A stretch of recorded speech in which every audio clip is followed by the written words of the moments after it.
Welcome and thank you for checking in to view this program. Over the past year, we've been through many new things in our life as we've dealt with the effects of the pandemic. I must say, as I started putting this program together, it has evolved. If you belong to any of the I Remember Facebook pages, or I Remember Clinton, or I Remember Utica, home delivery has a special place in people's hearts. Even though it's been 50 plus years, most people can still remember the name of the milkman, the potato chip guy, or even their mailman. Today's program will hopefully bring up some of these memories of a simpler time when service did count and customer loyalty came naturally. Before I start, I just want to thank a bunch of people who helped with this program. Jim here at the Historical Society has been really instrumental in helping. We just went through 45 minutes of learning how to do this on his computer, so hopefully it's working properly. Dick Williams took a day and drove around town with me and helped me out with some of the dairy history. And John Crosley answered some old questions about Clinton grocery stores that I was unable to do. So as we begin, here we see a very happy milkman making his way through a little flurry in upstate New York. Notice he's being very careful not to break the eggs. The next slide is a picture taken from the Clinton Courier in the autumn of 1962. It deals with home delivery in a special way because if you look, there's Clinton Food Market who delivered, home delivered, Crane Dairy who home delivered, Richards home delivered oil, obviously. There's a couple more here. Ford's Market, and Charlie Chips was actually in Clinton at the time, but we'll talk more about that in a few minutes. Home delivery. In the post-World War II, we just as a nation won a very patriotic war, clearly defining good versus evil. There had been a great sacrifice both in the military and by the people at home. The millions of soldiers came home and a booming economy ensued. We should also mention that a baby boom followed. Husbands went to work and wives stayed home with the kids and took care of the household. This provided an economy where home delivery was the norm. Home delivery is one of the oldest professions there is. If you think about it, everything at one time or another has been home delivered. The definition of home delivery is the bringing of goods to one's home. The disclaimer I will make is while I have some knowledge on the subject, I am no expert. Experts have always scared me. We've done this program before in the spring of 1997, just about 24 years ago. I was here at the Clinton Historical Society. Here you see a photo of me.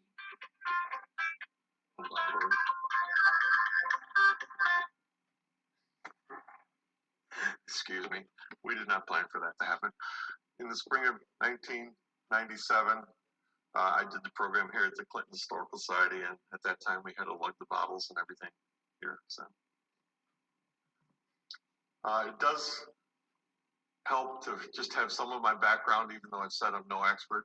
Since my earliest days, I've been interested in home delivery. I began as a paper boy delivering the afternoon Observer Dispatch at age 12. At about the same time, my dad began as a milkman, and my next Saturday job was to help him on his route and on and off for the next 5 years. At age 16, I began working at Split Rock Beverages and worked in the plant and went on the route after high school graduation.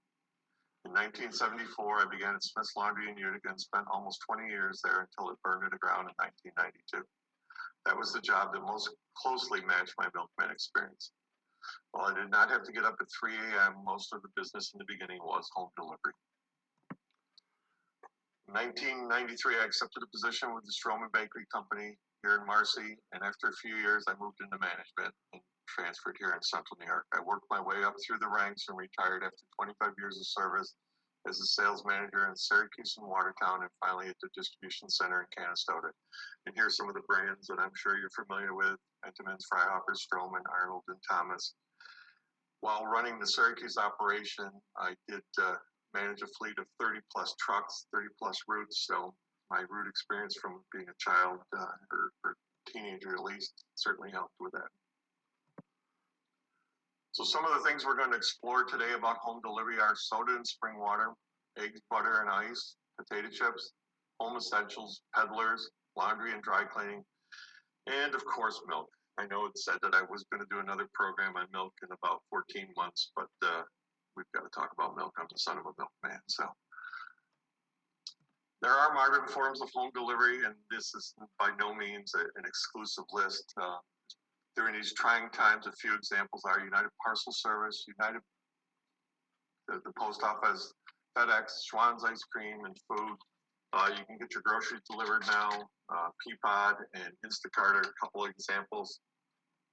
And there's just literally hundreds of businesses that have sprang up with the pandemic and people's need for getting home delivery and staying socially distant. And here we see a mother and child in the bottom right-hand corner in what has become the typical garb of the day, our masks, preparing to go out for the day. So I do a bunch of collages in this program. Some of them are borrowed with pride from the internet, and some of them are my own photos. This sums up that. In the upper right-hand corner, you see a UPS truck delivering to my house in the middle of winter. Interesting note about UPS trucks is they're actually called package cars. And another thing I found as I was looking up information about them was UPS never sells their trucks. If you think about it, you've never seen a UPS used truck anywhere. They actually grind them up when they're done using them, so they never sell them. The image on the upper right is a FedEx truck. You can tell it's an independent contractor because the X is in green instead of red. FedEx has two delivery streams, company drivers and independent contractors. The independent contractors trucks have the X and FedEx in green, and as I said, the company drivers are in red. Down on the bottom left, you see the very, very common UPS or United States Postal Service truck. They're actually were made by Grumman. There's 200,000 of them in the United States. They're actually planning to retire them very shortly. I have the next slide will show you what the replacement's going to be.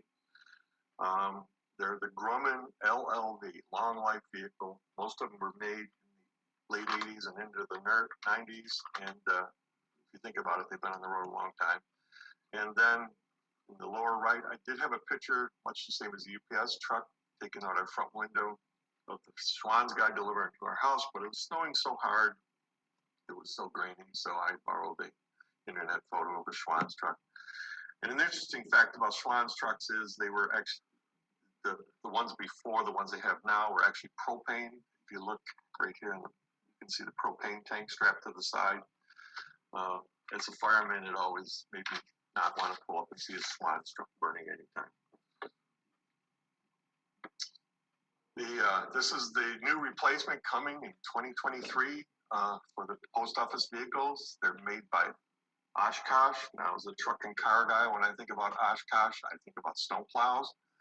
But they're going to make up to 160,000 of these vehicles over 10 years for the post office. They're going to be gas or electric. Interesting. And there is one very important home delivery service that nobody ever really wants, but it's emergency services. So in this photo right here, you can see a fire burning on Kellogg Street, and if you paid attention to Dick Williams's program a couple months ago, you can see the Sears kit home right next to it that thankfully was saved that night. Police car and fire department up at Chuckery Corners, and again on a nice, beautiful spring day, and our good friends at Kovac over in Clark Mills, which provide EMS service here in the village and town and surrounding areas. Split Rock Beverages. While the whole program could be dedicated to this business in Franklin Springs in general, my part of the history is as follows. My dad worked there from 1950 until 1965 as a route salesman. He worked for Art Suki and after 1962 for the Kernan family. As stated, I also worked there as a teenager until its closing in 1974. What was most memorable about this operation was it changed very little through the years. Heat was by coal, hot water for bottle washing was also by coal. The spring water that was used for soda bottling was gravity fed from the spring boxes on the hill behind the plant. The overhead drive lines and leather belts to power the machinery were in use until the end. Floors were wood, never been painted, natural wood. The mineral water well that was the reason for the founding of this company was right under the building and probably still is. Split Rock's main business was home delivery of soda pop and spring water. As a kid, we would stop at the plant and buy a soda on the way to or from the Riskin Creek. 5 cents a bottle, what a deal. Split Rock was known for a variety of different flavors of pop. Some are birch beer, cherry, cream, cola, diet cola, black cherry, orange, root beer, grape, lemon lime, grapefruit, fruit punch, club soda, tonic water, seltzer water, Step and High, which was their version of 7-Up, ginger ale, and of course, ginger beer. This is a present day photo of the plant on Dugway Road. It's owned by the Peck family. I'm just going to point out some parts of it here. They've actually done a really beautiful job of restoring this building too. I mean, it was in very bad shape when Split Rock closed, and it looks like they've shored it all up and made it in much better condition than it was. This was the front office part here. There was a wall right here, right in the middle of the building. Over here was where they bottled the spring water. This was actually the bottling part of the plant here. You mix the soda and extract in the upper part here, and of course it was gravity fed down to the bottling machine where the spring water came in from the spring boxes, which were up on the hill right behind the plant, kind of up in here and up in here. And it was mixed with CO and to make the soda cap. The bottle washer was over in the back part of the building here, and I think this is the chimney, which is actually from the little boiler that used to be there. I don't know what they're using it for today. When I worked there in the 70s, early 70s, there was a building standing here too. There was a shed that held all the bottles that had not been used yet. There was no way Split Rock had a paved driveway as they have now. It was stone at best, pretty much a dirt. And the mineral spring, if it's still there, would be right in this part of the building. Like I said, this could be a whole program in itself, the mineral business in Franklin Springs and how that started back in the late 1888, I believe was when it started. This is a photo of Art Soupy from the Historical Society. They just shared it recently on their Facebook page. He is bottling mineral water here, as far as I can tell. And if I remember correctly, this would actually be right over where the mineral spring is. This is a invoice from Split Rock, and this is one of the paper labels that used to be on the bottles. So here's kind of a collage of Split Rock bottles and information. You can see here Split Rock bottles. Franklin Beverages was another soda company that was on Dugway Road also. You can see another Franklin Beverages bottle here. The Split Rock ginger beer bottle. Before Art Soupy owned the building, before Arthur Soupy owned the business, G. Wells Smith owned the business. I believe Arthur Soupy took it over in the 20s. And this is just a collage of labels that I have hanging on my wall at home. Not a great picture, but it kind of gives you an idea of the different paperwork that went along with Split Rock. Split Rock bottles, again, here's the ginger beer bottle. It's pretty famous around here. Everybody remembers drinking ginger beer out of these bottles when they were a kid. When I worked there, the only place that still got these type of bottles delivered was the bowling alley, which was owned by Bob Wicks. We did not put them out into general service at that time. We had very few of them. The reason they continued to bottle them for the bowling alley was because the cutouts they had behind the seats only held ginger beer bottles. So they continued to bottle this exclusively for the ginger beer and the ginger beer bottles for the bowling alley. This gives you an idea of the Split Rock bottles that were used through the years. The 30-ounce quarts in clear and green, different script at the top. 12-ounce bottles we never used. When I was there, that had pretty much gone away by then. This was the common bottles we used. They were 7-ounce bottles. We call them splits. They didn't have a lot of clear, as you can imagine. Split Rock at the time was in kind of dire financial circumstances. So I believe this is actually a bottle of orange soda, still capped in a green bottle. It should obviously have been in a clear bottle so you could see it better, but it wasn't possible at that time. And before these bottles with the pyroglazed labels on them, Split Rock used paper labels. The Soupies used them a lot. This is ginger ale, and if you look very closely at this bottle here, it's actually a Split Rock sarsaparilla bottle, which dates back quite a ways. I got that on the internet, believe it or not. And I always thought it was interesting how they put on the back, healthful, refreshing beverages made with carbonated spring water, pure cane sugar, and certified flavors, and bottled by Split Rock. And you can see anything that says Split Rock Beverages was a Kernan family. And you can see over here, this bottle says Art Soupy. So people often ask me, I worked at Split Rock right until the very end. It was June of 1984 when I left. Why did I leave? Well, my wife and I had met in senior high English class. We'd gone to college together. We dropped out of college together. We were getting married. And we had bought a bunch of things, and we were planning a family, a mobile home to live in. And, you know, we were getting on with our life. And for years and years and years, Split Rock had been inspected by the same health inspector. I remember the man very vividly, a big barrel chest, always had a stump of a cigar stuck in his teeth. And he would come in and pet Jim Kernan on the back, and they would shoot the breeze for a while, and he would write up his certificate, and they would be good for another 6 months or a year, however long the certificate was good for. Well, in May of 1974, the former health inspector retired, and a new college kid came in, suit and tie. And I remember him walking in the door and standing there, his eyes the size of half dollars and his mouth wide open, just staring at all the different things in the plant. And he wrote him a bunch of different summonses and citations that they had to get corrected. And I thought, if I'm getting married, this probably isn't going to be a very good career move to stay here. So I left, and they closed almost immediately thereafter. They just weren't able to comply with all the things that had obviously been overlooked through the years.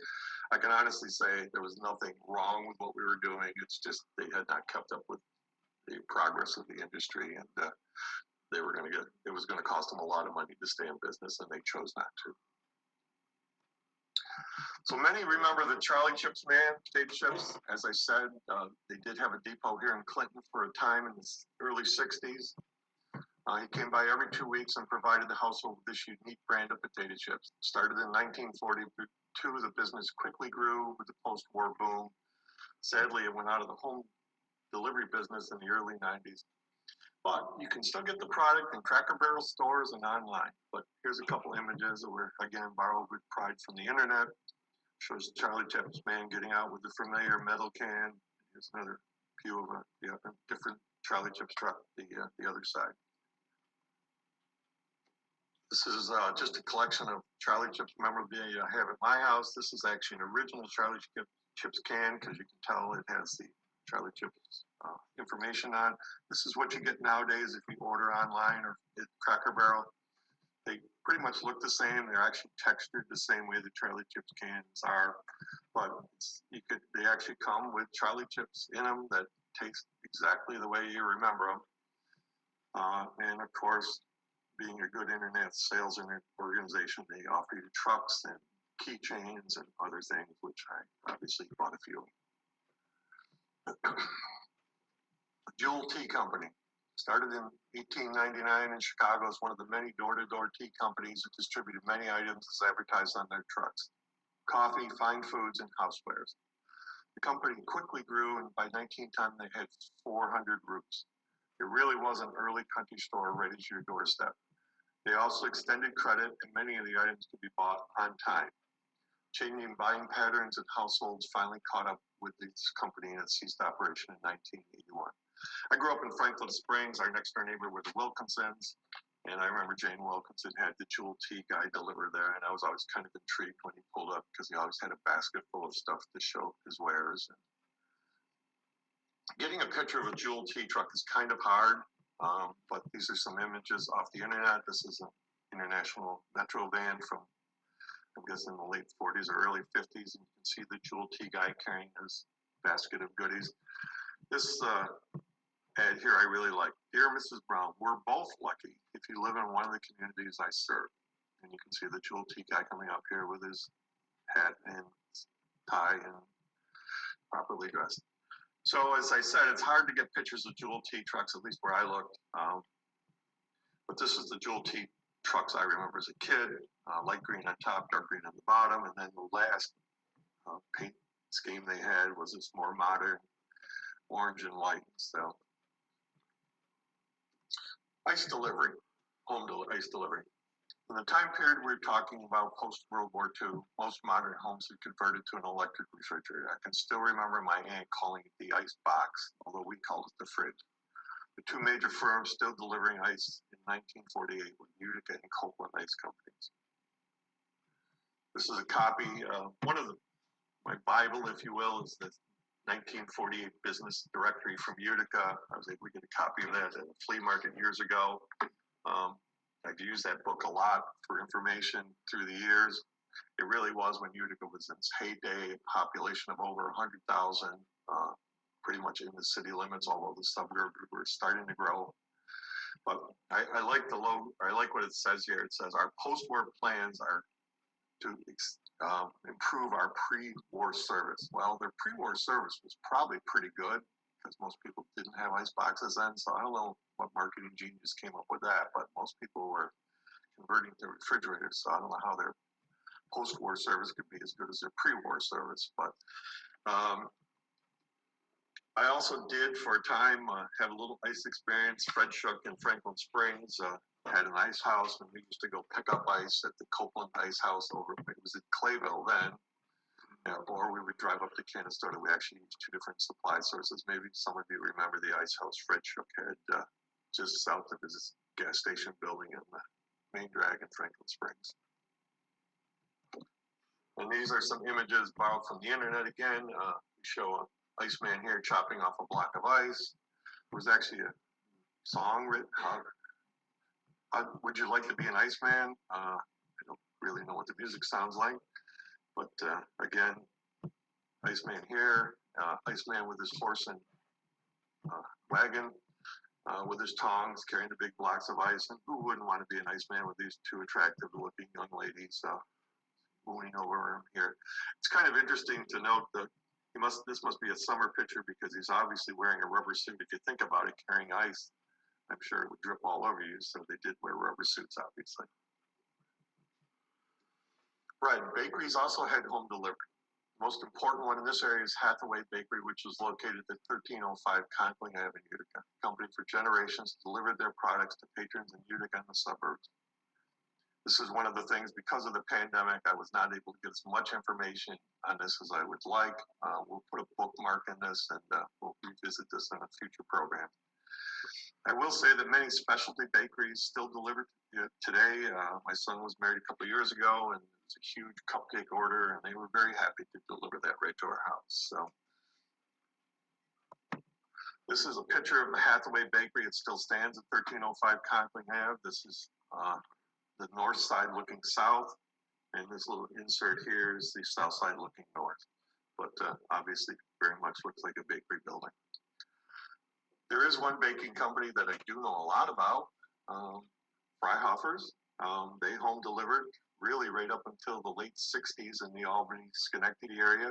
This is the sign that I understand it's not in Oneida County, but we'll cheat a little bit here.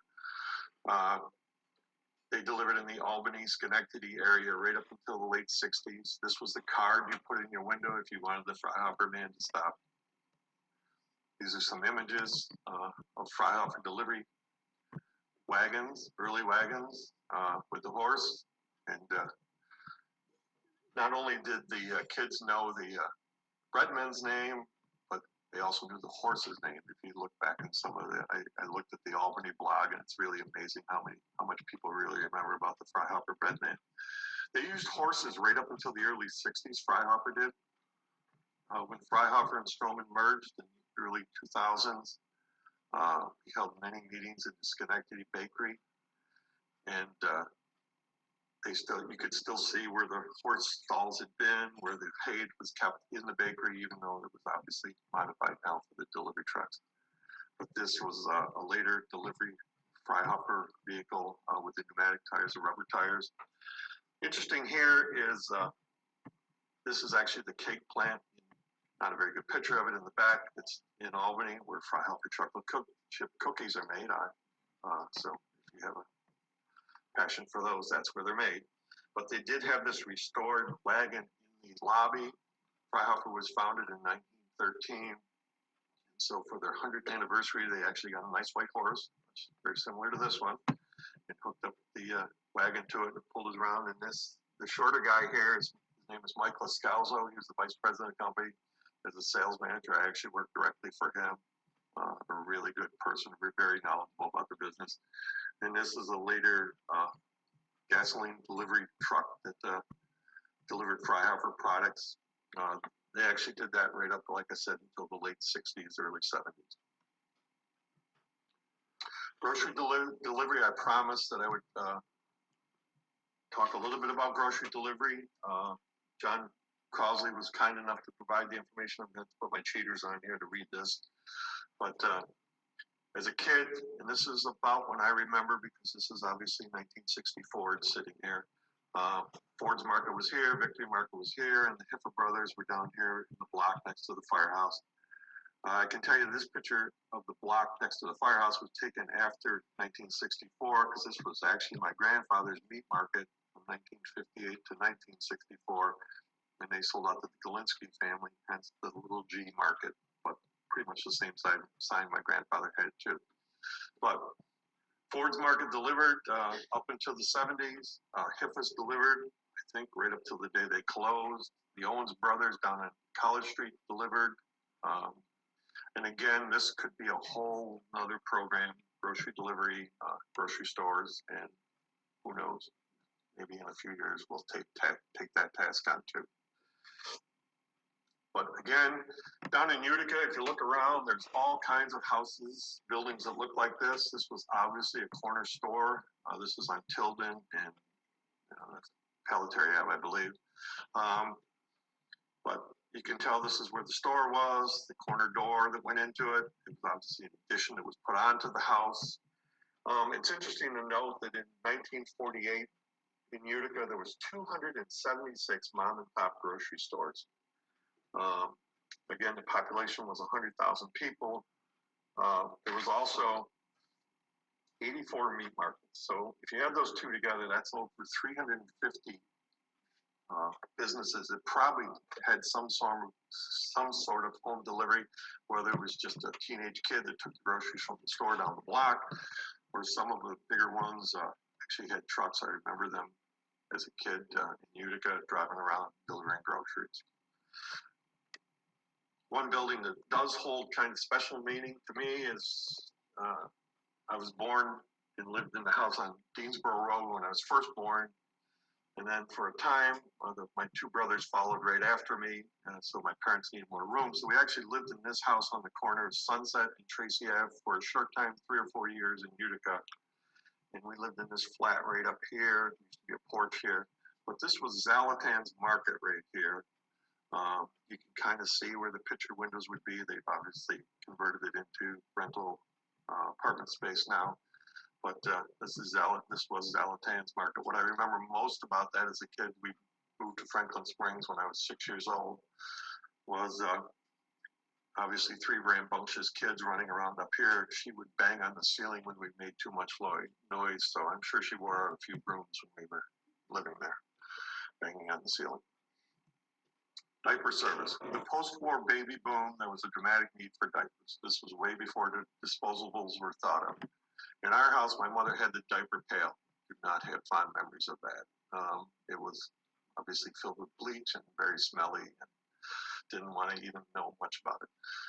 And she washed her own diapers. The market was ripe for newly formed diaper service and naturally home delivery. The company I remember was Diety out of Syracuse and their pink and blue trucks. Our first son was born in 1975, and for a time we used Diety's diaper service. Not any real good pictures of Diety trucks that I've found. Again, we will continue to search. But again, borrowed with pride from the internet are just some images of diaper service delivery trucks. This is kind of cross between Diety trucks where this color blue and this color pink. This properly attired diaper delivery guy here in full uniform, delivering diapers. And this one here I love this picture. It's kind of grainy, I understand, but here we are in suburbia, all the new tract houses. And here are all the diaper services, 1, 2, 3, 4, 5, 6, almost as far as the eye can see, lined up in front with the mothers and the customers for the diaper services. It's kind of a neat picture. Laundry and dry cleaning. The business directory from 1948 lists 23 laundries and 38 dry cleaners in Utica. Shirts were cotton, sheets were cotton, and many houses didn't have washing machines either, so many people sent all their laundry out to laundries. Dress clothes were wool. The business flourished at this time, and while many had storefronts to pick up and drop off at, home delivery was a major part of the business. Some of the names you'll remember are Lincoln, Smith's, Utica Sanitary, Cornhill Curtain for laundries. Dry cleaning names, Modern, Knoll, New Hartford, Utica, Progressive, Carl, Dunright, and Seldon's. Modern Taylor was the dry cleaner here in Clinton, down on College Street. I remember in the 60s, my aunt worked there, and they had 2 Dodge delivery trucks, and I can still remember the delivery man's name. He was Bernie Mahoney. As stated, I was employed for 18 plus years by Smith's Laundry and Dry Cleaning. This was a family-owned business run by third-generation brothers Wayne and Dale Smith. Their work ethic was old school, and I learned a lot from my time there. It was a time when the business was changing. In the 40s through the 60s, when a husband got a promotion, it meant the wife could now afford to send his shirt out to be cleaned and pressed. Who remembers starch? At the time, I didn't initially realize how rapidly people were switching to polyesters and wash and wear fabrics. As the business evolved, they adapted with linen rental and commercial accounts. We serviced accounts all throughout Central New York. My roots took me to Camden. I can talk to you about 18 years of driving the Camden winters. They're just unbelievable, quite frankly. Rome, Syracuse, Utica, Norwich, and Cooperstown. I served thousands of customers over the years. I became a friend to most, and to some, almost a member of the family. I still remember the giant ring of keys I had to customers' homes. I watched some of their kids grow up and go away to college. You shared in your customers' triumphs and tragedies. Unfortunately, this ended in late 1992 when the plant caught fire and was totally destroyed in an overnight fire. We soldiered on for a while, but it soon became apparent they were not going to rebuild, and I left in February of 1993 with their blessings. This is a picture of Smith's Laundry in happier times. This is one of the color postcards you see on the internet quite often. I was able to get this a couple of years ago. That's the plant that was destroyed by fire overnight. They had bought the building next door, which obviously they had painted out. It wasn't a very attractive building, a big metal building, but they also used that as part of their operation. And I think it really is interesting to read the back of the postcard. Smith's Laundry and Dry Cleaning, 622 Lansing Street. Established since 1928, conveniently accessible to a wide area it serves. Smith's enjoys an unparalleled reputation for cleanliness and work of the highest standard of quality. Utilizing only the latest in scientific machinery and staffed by highly skilled personnel, Smith's has won the merits and confidence of thousands for nearly a quarter of a century. Again, quarter of a century, 1928, that dates that picture from the early 50s. And you might recognize this guy here. This was actually me standing next to one of the delivery trucks in the early 80s. This was actually advertising card we would hang. We serviced a lot of apartment buildings and buildings that held a lot of people up. And so we would put these up on the bulletin boards in the lobbies and stuff. And I would write in what day we were there, whatever day of the week it was. And every month at that time we had a special, so it was up to me to make sure I tacked up on the bottom of it what the monthly special was. And if you're wondering about this truck, it was kind of an unusual truck. It was actually called the Uncommon Carrier. I remember it was built in Mississippi, and they drove it all the way up here after they delivered it, or to deliver it. It was actually had a little diesel engine in it. This was when fuel prices in late 70s, early 80s were going right through the roof, and the company was looking for any avenue to save some money. They actually worked pretty well. We found out they could not live up to the rigors of heavy-duty delivery, and believe it or not, we kept breaking the back axle off this truck. I think it broke off 3 times, and then we decided it wasn't a good investment, but it was an unusual vehicle. Peddlers. This is another topic that a whole program could be done on. But we're just, again, this is just kind of superficial looking at home delivery. So we're just going to talk a little bit about him here. The Ragman. Not a lot of pictures taken of Ragman, believe it or not. My wife grew up in Cornhill in Utica. She remembers the Ragman coming around. Dick Williams also remembered the Ragman coming around here in Clinton. This is the Vegetable Man over here on the upper right-hand corner, or upper right-hand. Again, my wife remembered in Utica, him coming down the street singing the songs, blueberries, cherries, strawberries. Fuller Brush Man, who doesn't remember the Fuller Brush Man, came around and had all kinds of wares for your floors. And Electrolux vacuum cleaners were sold exclusively home delivery, people coming into your house, selling them. Encyclopedia Britannica. I remember when our kids were little, you were almost unpatriotic if you did not buy a set of encyclopedias for your kids. Now you just buy them a smartphone and they look everything up on the internet. This was taken out of the Utica Business Directory from 1948. I remember the insurance man, George Larson, coming around collecting monthly from my mother. So basically a peddler, and trying to sell some more insurance every time. And you can still use the good services of Avon and have the Avon lady stop by anytime you'd like. Very good company. Butter and eggs. The butter man in Utica was Ira Domser.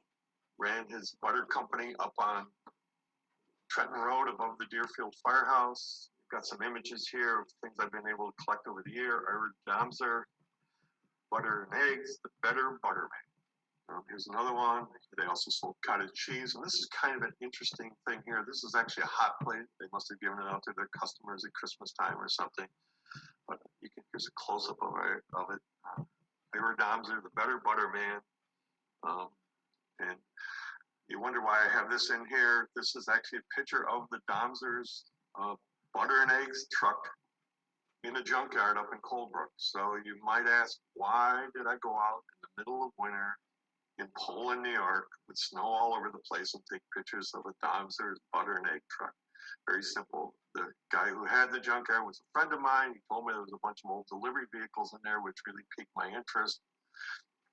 And he also told me that by spring, the state had ordered him and was going to fine him if he didn't get rid of all the old trucks. And so I had basically about a month or two to get up there and do it. So I chose, at least the sun was out, I chose a day to go up there and get what pictures I could of the vehicles that was there. And how can we talk about butter and eggs here in Clinton without talking about Yvonne Williams? This is a picture of Yvonne and Juanita Williams from the Stone Church Directory, 1989. But Yvonne delivered for Sunshine Dairies originally, and then he was the butter and egg guy after that in Clinton. And I put this picture here because I remember him as a kid. He had a truck that looked exactly like this. It was the color of the one in the back, but it was just exactly like this late 60s Union City Chevrolet truck. But Yvonne was a well-known character here in Clinton, really nice guy. Ice cream. Many dairies also delivered ice cream. Ham lines, Sunshine, Grafenberg were a few of the companies locally that delivered ice cream on their milk routes. And yes, Crane Dairy did also. Ken Crane was kind enough before he passed away to give me one of the containers that held the big giant gallon round ice cream containers. They used to stack them up inside it. So if you see the Crane Dairy truck around sometime, you can look because it's strapped in or directly behind the driver's seat. While not directly to your house, ice cream vendors would also make the rounds in the summer afternoon and evenings, dispensing their treats to the anxiously waiting young and old customers. Who remembers hearing this? Who remembers hearing this jingle?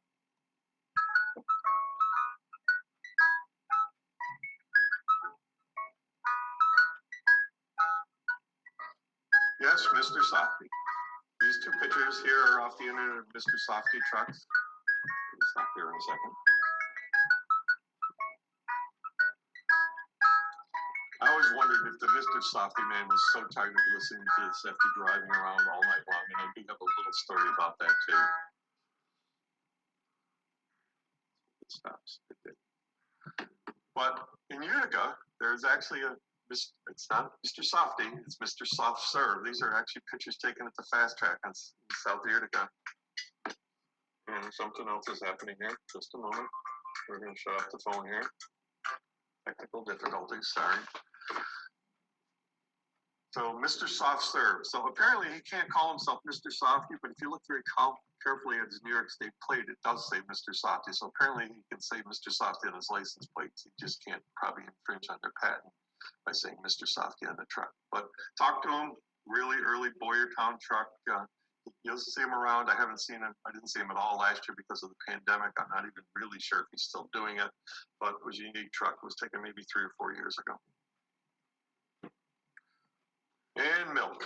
As stated, one of my favorite subjects when it comes to home delivery is milk and the milkman. Looking back, I probably hit at the right time in my life, and in reality, my dad came in at the end of what had been the heyday of milk delivery.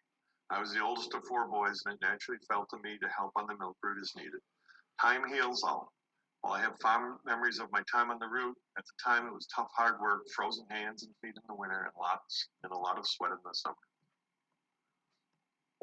My dad's time as a milkman was from 1966 to 1972, and the business changed rapidly.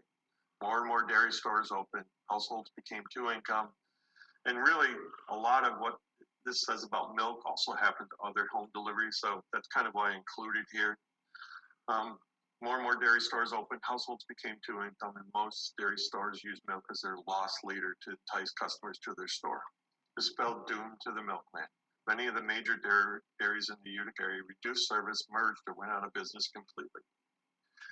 By 1970, if we looked at it objectively, my dad should have found other employment, but loyalty and a sense of duty kept him going. I remember him going to a union meeting. He was a Teamster in 1969, and there was like 100 plus milkmen in the union hall in Utica. And I remember the Teamster guys, or him telling of the Teamster guys standing up in front, saying, in 10 years, none of you are going to have a job anymore. Home delivery is dead. Well, it was more like 5 years and home delivery was dead.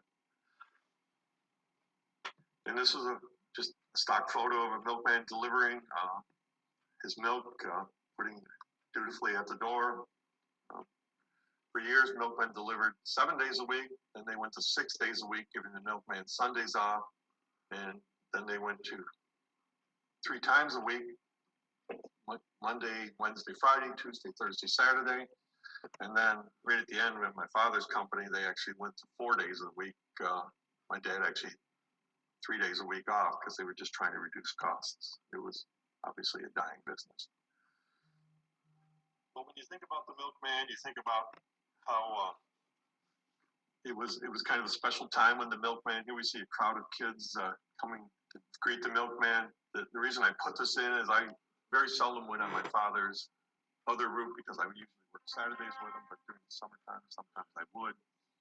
And down in East Utica, in the summertime, we cooled the milk with ice. You would put crates of milk or ice on top of the milk, and it would drip ice water on the milk in the back of the truck all day long. Well, the kids knew we had ice on the truck, so we would pull up and they would come running up much the same as you see here with their hands cupped, looking for some ice, and we would always oblige. But I always remember how dirty their hands were. We put the ice in their hand and it pretty much turned to brown water almost immediately. They drank it. And who doesn't know about a milkman in the snowstorm in the wintertime? Everybody knows what we do in upstate New York and in the Northeast when snow's coming, right? You rush to the grocery stores now and buy milk and bread. Trust me, I was in the bread business for 25 years. But here's the milkman is obviously being bombarded. You can see it's snowing out, and you can see he's got the chains on the back tire of his truck here, so he's going to go through no matter what. I'm going to read these to you because they're kind of cool. It's a little before the time period we have, but they're steel test ads from The Nation's Business was a magazine, and it's just how big should a milkman be?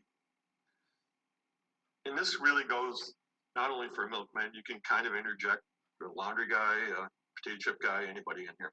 A policeman should be at least 5 feet 10 inches tall. A pugilist, I had to look that up, it's a boxer. To qualify for the top division must weigh at least 175. The ideal weight for a jockey is about 90 pounds. How big should a milkman be? Big enough certainly to provide a market for all the milk his dairy farmers produce. Big enough to cover his route each morning, undaunted by cold or heat or storm. Big enough to handle many unit sales so that he can maintain a small profit margin on each. By all these standards, seal test member companies are qualified as big enough milkmen. They are large enough to provide an unfailing market for all the milk produced by all the farmers who are their regular suppliers. Season in and season out, they take all the milk delivered. When it comes to covering the milk route, they hold all records. Seal test member companies serve millions of families each morning. Snows may drift, storms may blow, temperatures may dip or soar. The milk is always there in time. How big should a milkman be? Big enough to do the best possible job of collecting, handling, and distributing milk. That's how big a milkman should be. That's how big a seal test member companies are. So there's our plug for one of them anyhow for seal test. They did have one more that I saw a couple months later. How responsible should a milkman be? A school teacher must be morally and mentally fit to be entrusted with the molding of the youthful minds. A railroad engineer grasping the throttle must be conscious of the lives in his care. When emergencies arise, a telephone operator, remember those, never hesitates to go beyond her prescribed duties. How responsible should a milkman be? Responsible enough to maintain and exceed the laws of sanitation laid down for the general welfare. Responsible enough to be both an efficient operator and an energetic salesman for thousands of farmers. Responsible enough to be entrusted with, and it goes on and on, this important food for the family table. I just thought they were kind of, you think about the people who had the jobs of home delivery. I mean, they were all people that supported their families doing home delivery. And even women were milkmen.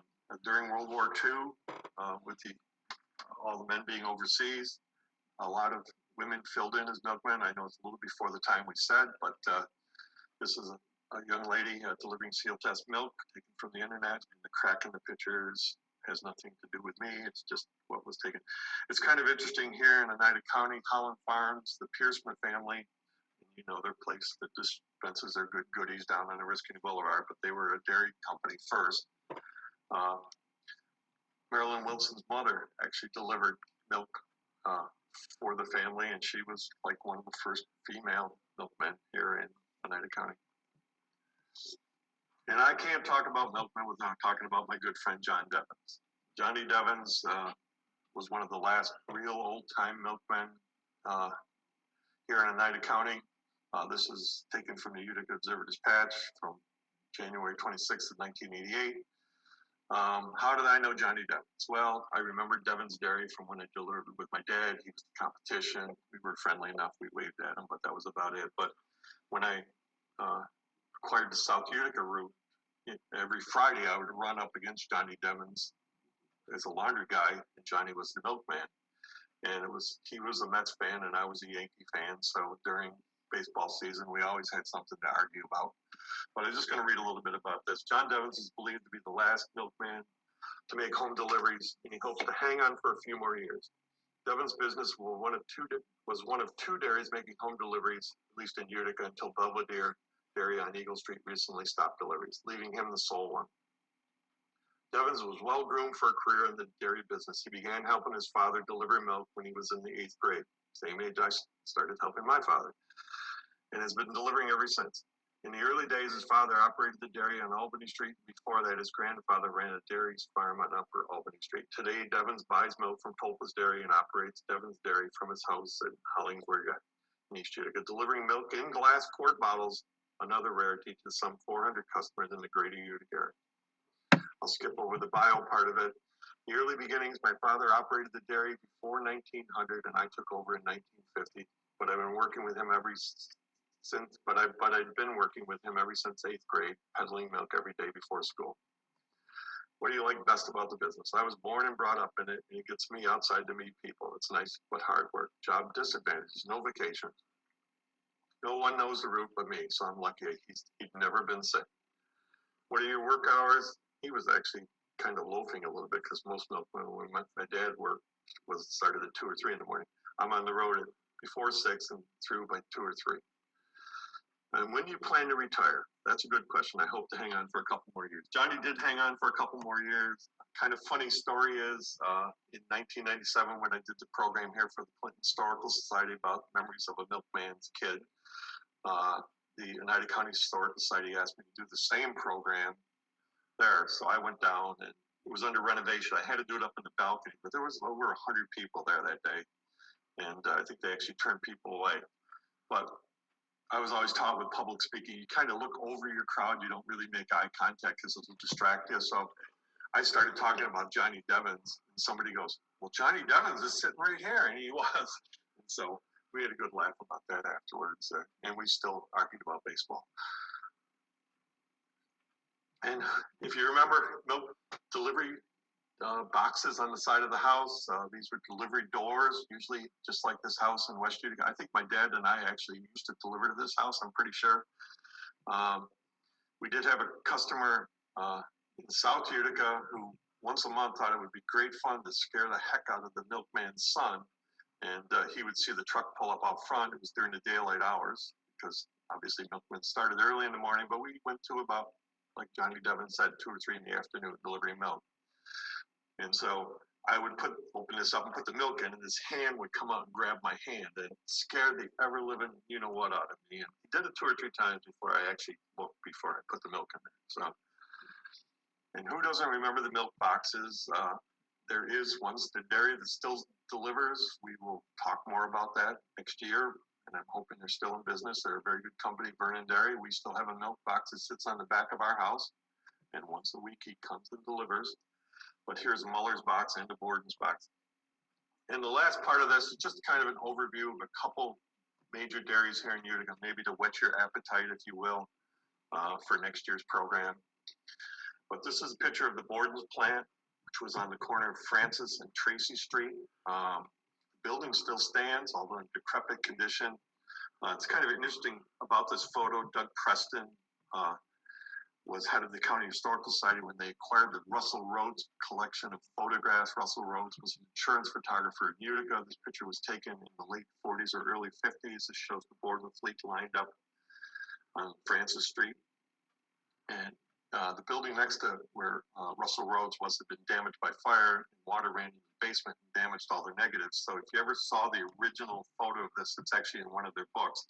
It was all cracked and really, but they were able to digitally restore it. So that's the digitally restored photo. And one thing I kind of like to do with my old truck is go and recreate scenes if I can. So this is the Borden plant. Kind of make out this part of it over here.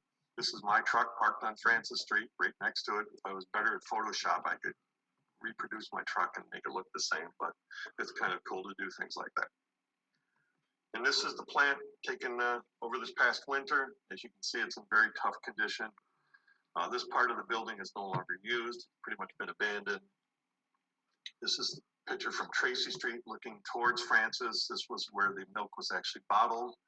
700 Tracy Street was the address of Borden's when they were producing milk in Utica.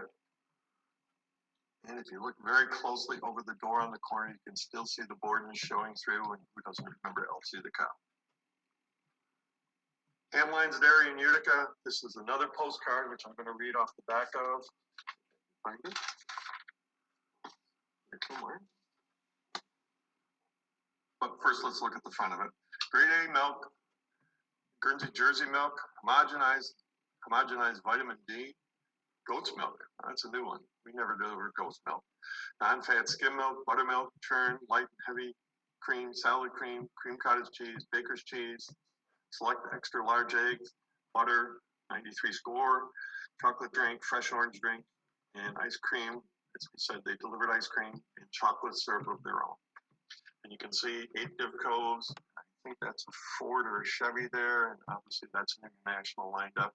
It's kind of interesting. These are obviously stock photos because if you look closely, you can see where they put the Hamline's name on each of them. The plant still stands on Foss Ave, 31 Foss Ave in Utica. I remember this sign. It used to flash. It was kind of behind where the Nice and Easy is, if you know where that is, on Whitesboro Street near the old St. Luke's Hospital, near the firehouse on Whitesboro Street in Utica. But here's the back of the postcard. Established in 1921 and from a one-truck delivery system, Hamline Dairies Incorporated has progressed and expanded today. It is the largest and most modern locally owned and operated milk plant in the area. With the latest and most sanitary milk handling equipment immaculately cared for between production intervals, Hamline Dairy products are turned out fresh daily. A fleet of well-maintained trucks operated by a staff of courteous drivers run prompt and efficient service to thousands of patrons. Plant open for public inspection at any time. How many companies say that today, huh? And this was actually dated in Utica, May 24th, 1956. Now, you remember the pictures I showed you before of Francis Street and the Borden plant right there? Well, that is like the end of the 1200 block of Francis Street and the beginning of the 1300 block of Francis Street. So the note on the back of this postcard says, "Welcome, may we include you in our family of satisfied customers. Dial," it gives their phone number for service, and it's addressed to somebody at 1319 Francis Street, literally within the shadow of Borden's plant. I wondered what they were thinking. So I wonder if they got the customer, is a better question. This is a picture of Hamline's Dairy Trucks. This was taken at Madden Concrete over in Oriskany after Hamline's had closed. I remember when Hamline's closed in 1973 or 4. Obviously, the dairy business was in trouble. They were unionized, much the same as my dad's company was. And they had asked, obviously, for a raise. They were told no, that they couldn't give any raises. And they said, well, if you don't give us a raise, we're going to strike. And the company said, well, if you strike, we're going to close the door. And they said, well, we'll call your bluff. They struck, and they closed the door the next day. So that's one place where the negotiations did not work out as planned. But Hamline's, even at the end, had nice looking trucks. This is probably 7-8 years after they closed. These trucks were sitting outside, but you can see this is like a 1950s truck, still looks in really decent condition. And I never understood why they were at Madden Concrete in Oriskany until just a couple years ago. Mrs. Madden died, and I found out through the obituary she was a Hamline. So I'm sure they probably said, if you want some of our trucks, they're up for grabs. And Frank Cittadino, who was my art teacher here in Clinton, they ran Cittadino quarries up on Paris Hill. He always talked about Divco milk trucks. His father used them as field offices when they went out on jobs because they were a nice, safe, watertight place too. They had a couple of old Divco trucks, so a little local connection there too. Here's some of the Hamline bottles. You can see Happy Hamline over here. Just quick shots. Sunshine Dairy, 717 Sunset Avenue, Utica. Building still stands, obviously. This was a recent photo taken. If you look very carefully, you can see the colors, the yellow and the blue on the front of the building. Those will become apparent here on the next slide. But this is run by ABC Fire Extinguisher Company. If you need fire extinguisher service, I highly recommend it. It's run by a Utica retired fireman, Jimmy Barefoot and Company, and very good people. So what on earth is Bill putting this picture in here for? So this is the best I can do for Sunshine Dairy Trucks. For years, this truck here sat over on Oriskany Boulevard, right near where the railroad tracks cross, where Dunkin' Donuts is, just past the Utica Auditorium. And you can just make out the Sunshine Dairy name on the back and the sunshine on the top. And so up into the junkyard in Poland, there were some Sunshine trucks. You can kind of make out Sunshine graphics on the side of this one. And here's a front end view of the Sunshine truck here too. Kind of gives you a better, and again, covered in snow, but some picture is better than no picture because these trucks in another 60 days were all crushed and smashed and joked. And this is the front of the Doms's truck I showed you earlier, and it had been here quite a while because if you look, this tree is growing up right through its front bumper. So. And here's some later Sunshine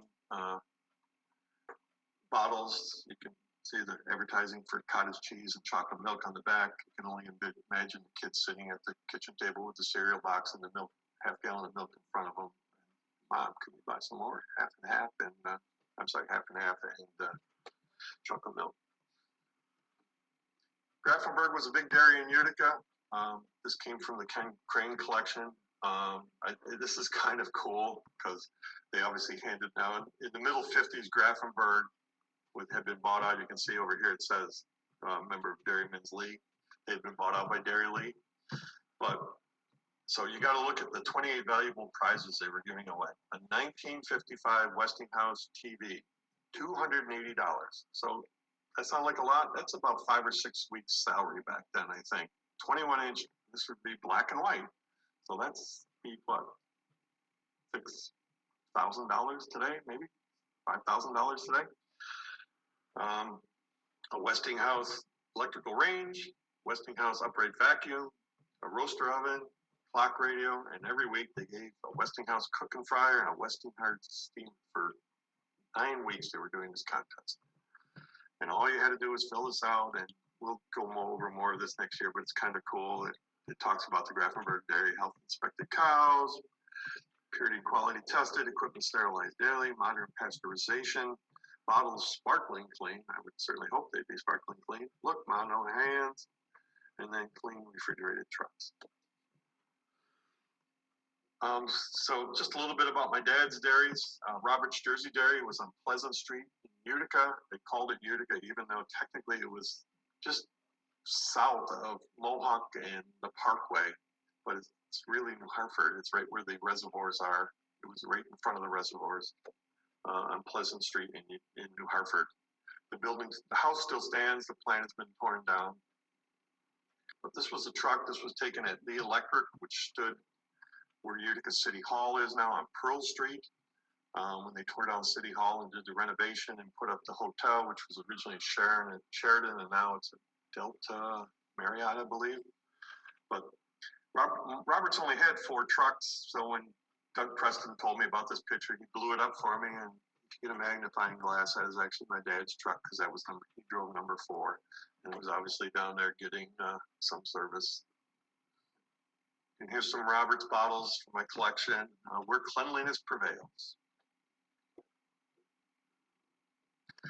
Roberts, he worked there from January of '66 through the blizzard, only until about mid-year, and they sold out the Muller's Dairy in Utica. So here my dad had just left his job at Split Rock after many years, went to work at a dairy where he got quite a raise, and then, you can imagine the apprehension in our house when he came home less than 6 months later and said the dairy's selling out to this company in Whitesboro. Well, as it turned out, it actually was better. He actually got more money over there. It was a Teamsters environment. For the first time in my life, my family got health care. So I think I went to the dentist for the first time at 12 years old. But this is back in the 50s and 60s, all dairy industry advertising was aimed at babies. Baby boom, obviously. I'm a child of the 50s myself, so babies are on almost every dairy calendar, or as you can see, these are just close-ups of the Muller bottles. We protect them, so satisfying. And then, of course, they're in front of their bottle, pure, rich, safe, and clean. But this is a Muller's calendar from 1959. And just some of the Muller's bottles and collection. We don't want to forget our sister city over in Rome. I did say Oneida County. So this is a picture of a Hamline's truck and an Eisenhower's truck being repaired. These are not Divcos. They look like Chevys or Fords. I'm not sure from the back, but whatever they are, they're the same make, body at least on the back of them. And the Eisenhower plant still stands. It's now home to Aim Care Ambulance. It's on North Levette Street in Rome. And we've got a few pictures. Again, this is just whetting your appetite, hopefully for next year. But again, they talk about vitamin D, and this one here talks about how safe their milk is for babies. We didn't forget Clinton, honestly.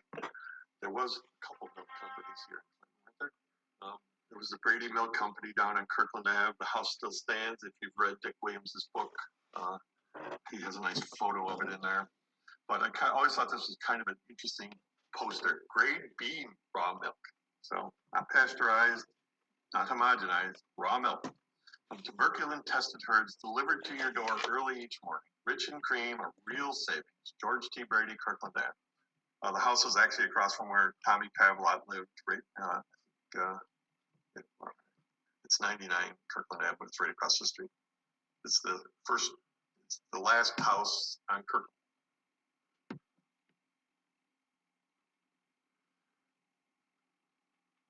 Ave before Robinson Road on the right-hand side. And then Crane Dairy. Obviously a favorite. Ken Crane was kind enough to, when he was alive, to talk to me. We rode around a couple times in the car and talked about dairies, just stuff that I'm really glad I did. Again, this was a calendar of Crane Dairy that would be given to a business, a big wall hanging. This is more like the one a house would be, you know, your milkman would leave in your milk box. When Ken passed away, they had a big auction at his house. I went down there and spent way too much money, but I was able to keep a lot of the Crane Dairy memorabilia here in Clinton, and that was my object when I went down there. And because of that, I had surgery shortly after that, and I was laid up at home, and there was a knock on the door, and my wife answered the door, and it was a member of the Crane family, and they were finishing cleaning out the house down on Franklin Ave. And they said, you know, you spent the most money of anybody at the auction, and we had all these business records left over, and we thought, what better person to give them to than you? So they brought in 4 or 5 boxes just loaded with stuff that a lot of it we will look at next year, but it's really cool stuff. But I got a couple things here that I think you might find interesting. But actually, it had the Crane Dairy window card. So Crane Dairy also had a window card. If you put the big C in your window, the Crane Dairy man would stop. This was a picture of the Crane Dairy truck in front of what would have been the Crane Dairy building on Franklin Ave, right at 6 Franklin Ave. And Ken and Barbara lived right across the street at 3 Franklin Ave. But these are kind of cool. So Crane bought stuff from Sunshine Dairies, obviously. And this one has Franklin Ave. So here we are 2 days before Christmas, 1950, and Crane Dairy's down there buying 80 quarts of eggnog. Now, I'm not sure if they bought it because they ran out or if they had bought all their eggnog from them. I'm not really sure. I'm guessing they probably ran out and didn't have enough and they went and bought it. But, you know, 80 quarts of eggnog 2 days before Christmas, I'm sure they probably sold it up. And for 50 cents a quart. So. And another bill from Crane Dairy, or from Sunshine Dairies to Crane Dairy. This is 16 College Street. They had an office there too. And this is 50 plastic cottage cheese, 50 cents. So kind of cool. This is from 1955. And here's just some Crane Dairy bottles from my collection. Crane Dairy model of the truck. So the one thing we didn't talk about was, you saw a lot of pictures of them, was the Divco milk trucks. Well, obviously I have kind of a fascination with those. I rode on the trucks when I was a kid. They always kind of impressed me how they were pretty dependable. They always ran, especially when the dairy industry got in trouble in the late 60s with practically no maintenance. So this is an early Divco ad. What happened to the old milk wagon horse? Well, it was replaced by the Divco milk truck, and these are early Divcos, but this is the one everybody pretty much remembers, snub-nosed Divco. And a lot of milkmen really did not want to get rid of their horse and wagon because the horse actually knew the milk route. So the horse would plod down the street and stop in front of the house, and the milkman would jump out. And in some cases, the horse would actually go around the block. The milkman would run through the alleys and get the horse on the other side. So the Divco couldn't do that.